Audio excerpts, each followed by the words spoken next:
ನಮಸ್ಕಾರ. First tube ನ ಮತ್ತೊಂದು ವಿಡಿಯೋಗೆ ಸ್ವಾಗತ. ಸ್ನೇಹಿತರೆ, 1947ರಲ್ಲಿ ಆದಂತಹ ಒಂದು ಗಾಯ 75 ವರ್ಷಗಳಾದ್ರೂ ಕೂಡ ಇನ್ನೂ ಉಣಗಿಲ್ಲ. ಅದುವೇ ಪಾಕ್ ಆಕ್ರಮಿತ ಕಾಶ್ಮೀರ ಅಥವಾ ಪಿಒಕೆ.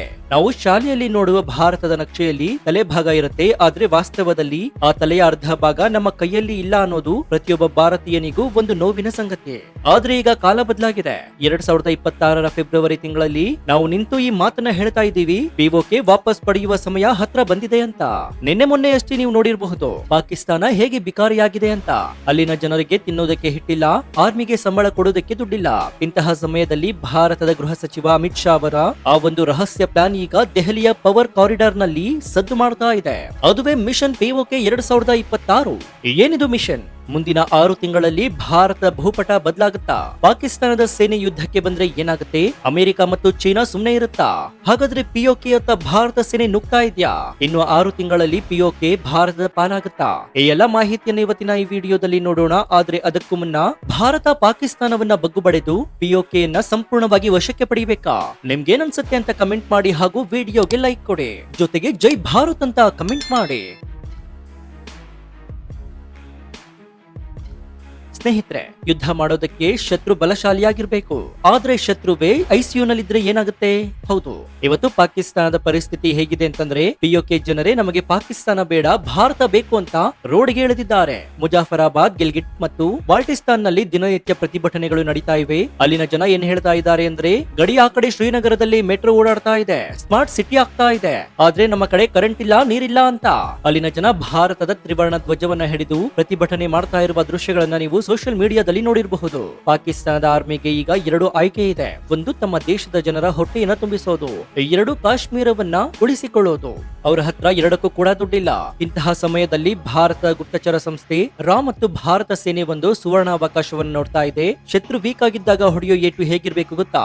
ಮತ್ತೆ ಅವರು ಹೇಳಲೇಬಾರದು.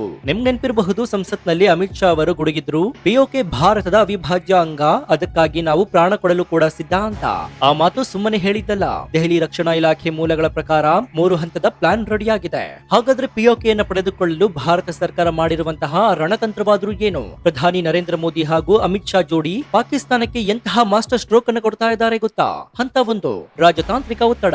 ವಿಶ್ವಸಂಸ್ಥೆಯಲ್ಲಿ ಮತ್ತು ಜಾಗತಿಕ ಮಟ್ಟದಲ್ಲಿ ಪಾಕಿಸ್ತಾನವನ್ನ ಈಗಾಗಲೇ ಏಕಾಂಗಿ ಮಾಡಲಾಗಿದೆ. ಅಮೆರಿಕ ಕೂಡ ಈಗ ಪಿಒಕೆ ಭಾರತದ ಭಾಗ ಅಂತ ಪರೋಕ್ಷವಾಗಿ ಒಪ್ಕೊಂಡಿದೆ. ಇನ್ನು ಹಂತ 2, ಆಂತರಿಕ ದಂಗೆ. ಪಿಒಕೆ ಜನರೇ ಪಾಕಿಸ್ತಾನದ ಆರ್ಮಿ ವಿರುದ್ಧ ತಿರುಗಿ ಬೀಳ್ತಾ ಇದ್ದಾರೆ. ಈಗಾಗಲೇ ಗಿಲ್ಗಿಟ್ ನಲ್ಲಿ ಇದು ಶುರುವಾಗಿದೆ.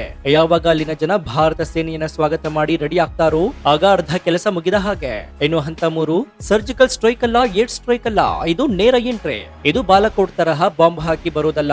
ಇದು ಗೋವಾ ವಿಮೋಚನೆ ಅಥವಾ ಹೈದರಾಬಾದ್ ವಿಮೋಚನೆ ತರಹ ಭಾರತದ ಸೇನೆ ನೇರವಾಗಿ ಗಡಿ ದಾಟಿ ಅಲ್ಲಿನ ಪ್ರದೇಶವನ್ನ ತನ್ನ ವಶಕ್ಕೆ ಪಡೆಯುವುದು. ರಕ್ಷಣಾ ಸಚಿವ ರಾಮನಾಥ್ ಸಿಂಗ್ ಕೂಡ ಹೇಳಿದ್ದಾರೆ, ನಾವು ಬಲ ಪ್ರಯೋಗ ಮಾಡೋ ಅವಶ್ಯಕತೆ ಇಲ್ಲ, ಪಿಒಕೆ ಜನರೇ ನಮ್ಮನ್ನ ಕರೀತಾರೆ ಅಂತ. ಆದ್ರೆ ಕರೆದಾಗ ಹೋಗೋದಕ್ಕೆ ಸೇನೆ ಸಿದ್ಧವಾಗಿರ್ಬೇಕಲ್ವಾ? ಆ ತಯಾರಿ ಈಗ ನಡೀತಾ ಇದೆ. ಇನ್ನು ಇಲ್ಲಿ ಒಂದು ದೊಡ್ಡ ಪ್ರಶ್ನೆ ಕೂಡ ಇದೆ. ಪಾಕಿಸ್ತಾನ ವೀಕ್ ಇರಬಹುದು, ಆದ್ರೆ ಅದರ ಅಪ್ಪ ಚೀನಾ ಸುಮ್ಮನೆ ಇರುತ್ತಾ? ಯಾಕಂದ್ರೆ ಚೀನಾದ ಮಹತ್ವಾಕಾಂಕ್ಷೆಯ ಯೋಜನೆ ಸಿಪಿಇಸಿ ರಸ್ತೆ ಹಾದು ಹೋಗೋದು ನಮ್ಮ ಪಿಒಕೆ ಮೂಲಕ. ಭಾರತ ಪಿಒಕೆ ವಶಪಡಿಸಿಕೊಂಡ್ರೆ ಚೀನಾಕ್ಕೆ ಬಿಲಿಯನ್ ಗಟ್ಟಲೆ ನಷ್ಟ ಆಗುತ್ತೆ. ಆದ್ರೆ ಮೋದಿಜಿಯವರ ರಾಜತಾಂತ್ರಿಕತೆಯನ್ನ ಮೆಚ್ಚಲೇಬೇಕು. 2026ರಲ್ಲಿ ಚೀನಾ ಕೂಡ ತನ್ನದೇ ಆರ್ಥಿಕ ಸಂಕಷ್ಟದಲ್ಲಿದೆ. ತೈವಾನ್ ಜೊತೆಗಿನ ಕಿರಿಕ್ನಲ್ಲಿ ಅದು ಬ್ಯುಸಿಯಾಗಿದೆ. ಅಲ್ಲದೆ ಭಾರತದ ಜೊತೆ ಯುದ್ಧ ಮಾಡೋ ಈಗಿನ ಚೀನಾಗೆ ಲಾಭದಾಯಕ ಅಲ್ಲ ಅಂತ ಅವರಿಗೆ ಗೊತ್ತು. ಇನ್ನು ಅಮೆರಿಕ ವಿಚಾರಕ್ಕೆ ಬರೋದಾದ್ರೆ, ಅವರಿಗೆ ಚೀನಾವನ್ನ ಮಟ್ಟ ಹಾಕೋದಕ್ಕೆ ಏಷ್ಯಾದಲ್ಲೇ ಭಾರತದ ಸಹಾಯ ಬೇಕೇ ಬೇಕು. ಹಾಗಾಗಿ ಭಾರತ ಪಿಒಕೆ ತಗೊಂಡ್ರೆ ಅಮೆರಿಕ ಕಣ್ಣು ಮುಚ್ಚಿಕೊಂಡು ಕೋರುತ್ತೆ ವಿನಃ ವಿರೋಧ ಮಾಡಲ್ಲ. ಇದು ಸರಿಯಾದ ಟೈಮಿಂಗ್. ಗ್ರಹಗತಿಗಳು ಕೂಡ ಭಾರತಕ್ಕೆ ಪೂರಕವಾಗಿವೆ. ಈಗ ಬಿಟ್ರೆ ಮತ್ತೆ ಇಂತಹ ಅವಕಾಶ ಮುಂದಿನ 50 ವರ್ಷ ಸಿಗೋದೇ ಇಲ್ಲ. ಒಂದ್ ವೇಳೆ, ಕೇವಲ ಒಂದೇ ಒಂದು ವೇಳೆ, ನಾಳೆ ಬೆಳಗ್ಗೆ ಎದ್ದು ನೋಡುವಾಗ ಪಿಒಕೆ ಇಸ್ ಸೌತ್ ಇಂಡಿಯಾ ಅಂತ, ಪಿಒಕೆ ಇಸ್ ನೌ ಇಂಡಿಯಾ ಅಂತ ಬ್ರೇಕಿಂಗ್ ನ್ಯೂಸ್ ಬಂದ್ರೆ ಭಾರತಕ್ಕೆ ಆಗೋ ಲಾಭ ಏನ್ ಗೊತ್ತಾ? ಭದ್ರತೆ. ಕಾಶ್ಮೀರದಲ್ಲಿ ನಡೆಯುವ ಭಯೋತ್ಪಾದನೆಗೆ ಶಾಶ್ವತ ಮುಕ್ತಿ ಸಿಗುತ್ತೆ. ಉಗ್ರರ ಲಾಂಚ್ ಪ್ಯಾಡ್ ಗಳೇ ನಮ್ಮದಾಗತ್ತೆ. ಗಡಿ ಬದಲಾವಣೆ. ನಾವು ನೇರವಾಗಿ ಅಫ್ಘಾನಿಸ್ತಾನದ ಜೊತೆ ಗಡಿ ಹಂಚಿಕೊಳ್ಳಬಹುದು. ಪಾಕಿಸ್ತಾನವನ್ನ ಬೈಪಾಸ್ ಮಾಡಿ ಮಧ್ಯ ಏಷ್ಯಾಗೆ ವ್ಯಾಪಾರ ಮಾಡಬಹುದು. ಶಾರದಾ ಪೀಠ. ಕಾಶ್ಮೀರಿ ಪಂಡಿತರ ಆರಾಧ್ಯ ದೈವ ಶಾರದಾ ಪೀಠ ದೇವಸ್ಥಾನ ಮತ್ತೆ ನಮ್ಮ ಕೈ ಸೇರುತ್ತೆ. ಪ್ರತಿಯೊಬ್ಬ ಹಿಂದೂವಿನ ಕನಸು ಕೂಡ ಇದಾಗಿದೆ. ಜಲಸಂಪನ್ಮೂಲ. ಸಿಂಧೂ ನದಿ ಮತ್ತು ಅದರ ಉಪನದಿಗಳ ಮೇಲೆ ಪೂರ್ಣ ನಿಯಂತ್ರಣ ನಮ್ಮದಾಗತ್ತೆ. ಇದು ಕೇವಲ ಭೂಮಿಯ ತುಂಡಲ್ಲ, ಇದು ಭಾರತ ಮಾತೆಯ ಕಿರೀಟದ ಮಣೆ. ಸ್ನೇಹಿತರೆ, 1971ರಲ್ಲಿ ಇಂದಿರಾ ಗಾಂಧಿ ಪಾಕಿಸ್ತಾನವನ್ನ 2 ತುಂಡು ಮಾಡಿದ್ರು, ಬಾಂಗ್ಲಾದೇಶ ಉಟ್ಕೊಂಡಿತ್ತು. ಈಗ 2026ರಲ್ಲಿ ನರೇಂದ್ರ ಮೋದಿ ಮತ್ತು ಅಮಿತ್ ಶಾ ಜೋಡಿ ಪಾಕಿಸ್ತಾನದ ಉಳಿದ ಭಾಗವನ್ನ ಛಿದ್ರ ಮಾಡಿ ಅಖಂಡ ಭಾರತ ಕನಸನ್ನ ನನಸು ಮಾಡ್ತಾರ. ಬಲ್ಲ ಮೂಲಗಳ ಪ್ರಕಾರ ಆಪರೇಷನ್ ಈಗಾಗಲೇ ಶುರುವಾಗಿದೆ. ಇದು ಸೈಲೆಂಟ್ ಆಗಿ ನಡೀತಾ ಇದೆ. ಯಾವ ಕ್ಷಣದಲ್ಲಿ ಬೇಕಾದ್ರೂ ಕೂಡ ಗುಡ್ ನ್ಯೂಸ್ ಬರಬಹುದು. ಅವತ್ತು ಪ್ರತಿಯೊಬ್ಬ ಭಾರತೀಯನ ಮನೆಯಲ್ಲಿ ದೀಪಾವಳಿ ನಡೆಯುತ್ತೆ. ಇನ್ನು ನಾವು ಪಿಒಕೆ ಬಗ್ಗೆ ಮಾತನಾಡುವಾಗ ಕೇವಲ ಭೂಮಿಯ ಬಗ್ಗೆ ಮಾತನಾಡಬಾರದು, ಅಲ್ಲಿನ ಜನರ ಮನಸ್ಥಿತಿಯ ಬಗ್ಗೆ ಕೂಡ ಮಾತನಾಡಬೇಕು. ನಿಮಗೆ ಗೊತ್ತಿರಲಿ, ಪಿಒಕೆ ಅಂದ್ರೆ ಕೇವಲ ಮುಜಾಫರಾಬಾದ್ ಅಲ್ಲ, ಅದರ ಬಹುದೊಡ್ಡ ಭಾಗ ಗಿಲ್ಗಿಟ್ ಮತ್ತು ಬಾಲ್ಟಿಸ್ತಾನ್. ಇವತ್ತು ಅಲ್ಲಿನ ಪರಿಸ್ಥಿತಿ ಏನಾಗಿದೆ ಗೊತ್ತಾ? ಅಲ್ಲಿನ ಜನ ಪಾಕಿಸ್ತಾನದ ಸರ್ಕಾರದ ವಿರುದ್ಧ ಘೋಷಣೆಯನ್ನು ಕೂಗ್ತಾ ಇಲ್ಲ, ಬದಲಾಗಿ ಕಾರ್ಗಿಲ್ ಖೇಲೋದು, ತೆರೆಯಿರಿ ಕಾರ್ಗಿಲ್ ರಸ್ತೆಯನ್ನ ಅಂತ ಕೂಗಾಡ್ತಾ ಇದ್ದಾರೆ. ಅಂದ್ರೆ ನಮಗೆ ಲಾಹೋರ್ ಅಥವಾ ಇಸ್ಲಾಮಾಬಾದ್ ಬೇಡ, ನಮಗೆ ಭಾರತದ ಲಡಾಖ್ ಬೇಕು, ಕಾರ್ಗಿಲ್ ಬೇಕು ಅಂತ ಅಲ್ಲಿನ ಜನ ರಸ್ತೆಗಳಿಗೆ ಇಳಿತಾ ಇದ್ದಾರೆ. ಇದ್ಯಾಕ್ ಗೊತ್ತಾ? ಗಡಿ ಈ ಕಡೆ ಭಾರತದ ಲಡಾಖ್ ನಲ್ಲಿ ಮೋದಿಯವರು ಸುರಂಗವನ್ನ ಕೊರೆದಿದ್ದಾರೆ, ಸೋಲಾರ್ ಪಾರ್ಕ್ ಅನ್ನ ಹಾಕಾಗಿದೆ, ಪ್ರವಾಸೋದ್ಯಮ ಬೆಳೆದಿದೆ. ಅಲ್ಲಿನ ಲಡಾಖಿ ಜನ ಶ್ರೀಮಂತರಾಗ್ತಾ ಇದ್ದಾರೆ. ಆದ್ರೆ ಗಡಿಯ ಆ ಕಡೆ ಪಾಕಿಸ್ತಾನದ ಆಕ್ರಮಣದಲ್ಲಿರುವಂತಹ ಗಿಲ್ಗಿಟ್ ಜನರಿಗೆ ಗೋಧಿ ಹಿಟ್ಟಿಗೆ ಸಬ್ಸಿಡಿ ಇಲ್ಲ, ಕರೆಂಟ್ ಇಲ್ಲ, ಇಂಟರ್ನೆಟ್ ಕೂಡ ಇಲ್ಲ. ಅವರು ಹೇಳ್ತಾ ಇದ್ದಾರೆ, ನಮ್ಮ ಪೂರ್ವಜರು ಭಾರತದ ಜೊತೆ ಇದ್ರು, ನಾವು ತಪ್ಪು ಮಾಡಿ ಪಾಕಿಸ್ತಾನದ ಜೊತೆ ಹೋದ್ವಿ, ಈಗ ನಮಗೆ ಪ್ರಾಯಶ್ಚಿತ ಆಗ್ತಾ ಇದೆ, ನಮ್ಮನ್ನ ವಾಪಸ್ ಭಾರತಕ್ಕೆ ಸೇರಿಸಿಕೊಳ್ಳಿ ಅಂತ. ಭಾರತದ ಸೇನೆಗೆ ಇದೇ ದೊಡ್ಡ ಅಸ್ತ್ರವಾಗಿದೆ. ಗುಂಡು ಹೊಡೆಯುವ ಮೊದಲೇ ಅಲ್ಲಿನ ಜನ ಭಾರತದ ತ್ರಿವರ್ಣ ಧ್ವಜ ಹಿಡಿದು ಸ್ವಾಗತ ಮಾಡಲು ನಿಂತಿದ್ದಾರೆ. ಇದನ್ನೇ ಮಾನಸಿಕ ಯುದ್ಧ ಅನ್ನೋದು. ಪಾಕಿಸ್ತಾನ ಈ ಯುದ್ಧವನ್ನ ಈಗಾಗಲೇ ಸೋತ್ಬಿಟ್ಟಿದೆ.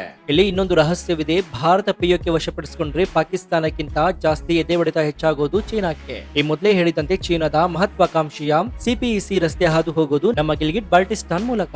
ಒಮ್ಮೆ ಊಹೆ ಮಾಡಿ ನೋಡಿ, ಭಾರತ ಸೇನೆ ಗಿಲ್ಗಿಟ್ ಅನ್ನ ತನ್ನ ವಶಕ್ಕೆ ಪಡೆದುಕೊಂಡ್ರೆ ಏನಾಗುತ್ತೆ? ಚೀನಾ ನೇರವಾಗಿ ಪಾಕಿಸ್ತಾನದ ಗಾದ್ವಾರ್ ಬಂದರಿಗೆ ಹೋಗುವಂತಹ ದಾರಿ ಮುಚ್ಚಿ ಹೋಗುತ್ತೆ. ಬಿಲಿಯನ್ ಗಟ್ಟಲೆ ಡಾಲರ್ ಖರ್ಚು ಮಾಡಿ ಚೀನಾ ಕಟ್ಟಿದಂತಹ ರಸ್ತೆ ಭಾರತದ ಕಂಟ್ರೋಲ್ಗೆ ಬರುತ್ತೆ. ಡ್ರ್ಯಾಗನ್ ಕುತ್ತಿಗೆಗೆ ಕುಣಿಕೆ ಹಾಕಿದ ಹಾಗೆ ಆಗುತ್ತೆ. ಅದಕ್ಕಾಗಿ ಅಮಿತ್ ಶಾ ಅವರು ಈ ಪ್ಲಾನ್ ಅನ್ನ ಕೇವಲ ಪಾಕಿಸ್ತಾನದ ವಿರುದ್ಧ ಅಲ್ಲ, ಇದು ಏಷ್ಯಾದಲ್ಲಿ ಚೀನಾದ ಏಕಸ್ವಾಮ್ಯವನ್ನ ಮುರಿಯುವ ತಂತ್ರ. ಒಂದೇ ಕಲ್ಲಲ್ಲಿ 2 ಹಕ್ಕಿ ಅಂದ್ರೆ ಇದೇ ಅಲ್ವಾ? ಸೊ ಒಟ್ಟಾರೆಯಾಗಿ ಹೇಳೋದಾದ್ರೆ ಪಿಒಕೆ ಅನ್ನೋದು ಕೇವಲ ರಾಜಕೀಯ ಅಲ್ಲ, ಅದು 140 ಕೋಟಿ ಭಾರತೀಯರ ಭಾವನೆ. ಅಲ್ಲಿ ನಮ್ಮ ಶಾರದಾ ಪೀಠವಿದೆ, ನಮ್ಮ ಪೂರ್ವಜರ ರಕ್ತವಿದೆ. ಇಷ್ಟು ವರ್ಷ ನಾವು ಡಿಫೆನ್ಸ್ ಆಡಿದ್ವಿ, ಶಾಂತಿ ಮಂತ್ರವನ್ನ ಜಪಿಸಿದ್ವಿ. ಆದ್ರೆ ಈಗ ನ್ಯೂ ಇಂಡಿಯಾ ಅಟ್ಯಾಕ್ ಮೋಡ್ ನಲ್ಲಿದೆ. ಮುಹೂರ್ತ ಫಿಕ್ಸ್ ಆಗಿದೆ, ಕೌಂಟ್ ಡೌನ್ ಶುರುವಾಗಿದೆ. ಯಾವಾಗ ಬೇಕಾದ್ರೂ ಆ ಸಿಹಿ ಸುದ್ದಿ ಬರಬಹುದು. ಅವತ್ತು ಇಡೀ ದೇಶ ಒಂದಾಗಿ ನಿಲ್ಬೇಕು. ಸೊ ಈ ಬಗ್ಗೆ ನಿಮ್ಮ ಅಭಿಪ್ರಾಯ ಏನು ಅಂತ ಕಮೆಂಟ್ ಮಾಡಿ, ಹಾಗೂ ವಿಡಿಯೋಗೆ ಲೈಕ್ ಕೊಡಿ. ಜೊತೆಗೆ ನೀವಿನ್ನೂ ನಮ್ಮ ಚಾನೆಲ್ ಅನ್ನ ಸಬ್ಸ್ಕ್ರೈಬ್ ಮಾಡ್ಕೊಂಡಿಲ್ಲ ಅಂದ್ರೆ ಈ ಕೂಡಲೇ ಸಬ್ಸ್ಕ್ರೈಬ್ ಮಾಡ್ಕೊಂಡು ಪಕ್ಕದಲ್ಲಿರುವಂತಹ ಬೆಲ್ ಐಕಾನ್ ಅನ್ನ ಪ್ರೆಸ್ ಮಾಡಿ. ಇದರಿಂದ ನಾವು ಹಾಕುವ ಹೊಸ ವಿಡಿಯೋಗಳ ನೋಟಿಫಿಕೇಶನ್ ಮೊದಲು ನಿಮಗೆ ಸಿಗುತ್ತೆ. ಇನ್ನು ನಮ್ಮ ಚಾನೆಲ್ ನಲ್ಲಿ ಇಂತಹ ಅನೇಕ ಕುತೂಹಲಕಾರಿ ವಿಡಿಯೋಗಳು ಇವೆ, ಅವುಗಳನ್ನು ನೋಡಿ ಪ್ರೋತ್ಸಾಹಿಸಿ. ಜೊತೆಗೆ ನೀವು ನಮ್ಮ ಚಾನೆಲ್ ನಲ್ಲಿ ಜಾಹೀರಾತನ್ನು ಕೊಡಬೇಕು ಅಂತ ಅನ್ಕೊಂಡಿದ್ರೆ ಈ ಕೆಳಗೆ ಬರ್ತಾ ಇರುವಂತಹ ಮೇಲ್ ಐಡಿಯನ್ನ ಕಾಂಟ್ಯಾಕ್ಟ್ ಮಾಡಿ. ಸೊ ಇದಾಗಿತ್ತು ಈ ಕ್ಷಣದ ವಿಶೇಷ. ನೋಡ್ತಾ ಇರಿ ಫಸ್ಟ್ ಟ್ಯೂಬ್ ಕನ್ನಡ. ಧನ್ಯವಾದ.